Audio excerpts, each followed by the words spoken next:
ce rapport est d'une vacuité telle que nous n'avons pas eu besoin de 500 bénévoles pour le décrypter. À vous lire, il faudrait choisir entre les Jeux Olympiques et le déclin des Alpes. Nous refusons cette caricature que nous entendons depuis des mois, le même récit. Les Jeux seraient sobres, maîtrisés, rentables. Ils apporteraient un héritage exceptionnel. Pire, les écologistes soutiendraient un effacement progressif des territoires de montagne. Je veux dire ici clairement que cet effacement, ce n'est pas nous qui l'organisons. C'est le dérèglement climatique qui est à l'œuvre, qui réduit l'enneigement, accentue les tensions sur la ressource en eau et surtout remet en cause le modèle économique construit sur l'abondance de neige. Vous vendez de l'illusion, nous voulons de l'adaptation. Alors parlons argent, puisque vous n'en parlez jamais. Pas un seul chiffre dans votre rapport, uniquement des chèques en blanc, un comble pour les chantres de l'orthodoxie budgétaire. Car ce dossier repose sur une promesse que l'histoire dément systématiquement, celle de la maîtrise financière. Toujours la même histoire. Des budgets initiaux présentés comme raisonnables, des coûts qui explosent et les collectivités qui finissent par payer un véritable dîner de cons, si vous me permettez l'expression triviale. Car notre président de fait partage avec le président Macron la même matrice néolibérale qui fragilise les classes moyennes. Endetter les collectivités au nom du ruissellement, distribuer cet argent aux plus riches, demander à chacun d'entre nous de payer l'addition. Le véritable effacement, Monsieur Pankouk, c'est celui de ne plus voir les Auvergnats-Rhône-Alpins travailler et skier dans les grandes stations. Le seul ruissellement que nous constatons, c'est celui de la neige qui fond et sous la glace, effectivement, la facture olympique. Ce que nous lisons dans cette délibération est particulièrement édifiant. La région transfère le risque financier des JOP vers les collectivités. Et voilà le mistigris des JOP.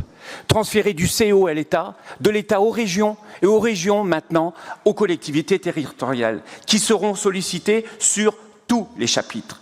Florilège de votre délibération, la matrice des responsabilités qui se trouve être en fait une matrice de déresponsabilité. Les départements, les communes vont devoir supporter le transport, les voiries, le déneigement, la gestion des déchets, la signalétique, l'hébergement pour le personnel, équipement, mise à disposition gratuite des sites. Autrement dit, on disperse les dépenses pour mieux les faire gober, on privatise les bénéfices de communication, on mutualise les risques et on socialise la facture. Cet enfumage budgétaire indigne et malhonnête a été dénoncé par la Cour des comptes, l'Inspection générale des finances, qui a déjà fixé un déficit de plus de 850 millions d'euros. Alors je vous pose une question, Monsieur Pankouk, qui c'est qui va payer ? À cette question, vous n'avez jamais répondu, vous ne répondrez jamais. Peut-être seront-ils ponctionnés sur les 2 milliards d'euros de TVA que payent tous ceux qui n'iront jamais fréquenter les stations de Val d'Isère, Courchevel et Méribel. Et autre singularité, 26% de financement public contre 5% pour Paris. Car voyez-vous, l'exécutif régional qui déteste l'assistanat adore recevoir des fonds publics sur des événements non financés. Après l'artificialisation des sols, de la neige, voici l'artificialisation des engouements. Ces JOP sont depuis le début un projet autoritaire, non démocratique, qui ne parle à personne autrement que les habitants proches des zones de compétition, sans saisine de la Commission nationale du débat public. Alors il est vrai que le casting des partenaires annoncés fait rêver. Total Énergie, Coca-Cola, Morgan, la Dream Team, climaticide.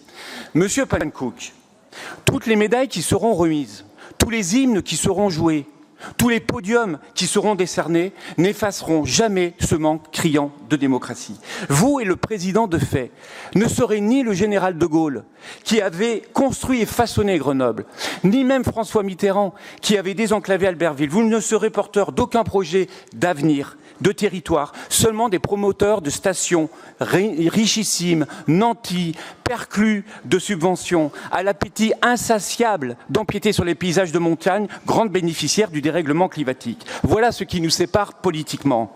C'est ce milliard d'euros qui aurait dû être mobilisé pour un véritable plan régional de transition et de diversification des stations les plus fragiles, sur lequel les écologistes travaillent et sont en mesure de travailler.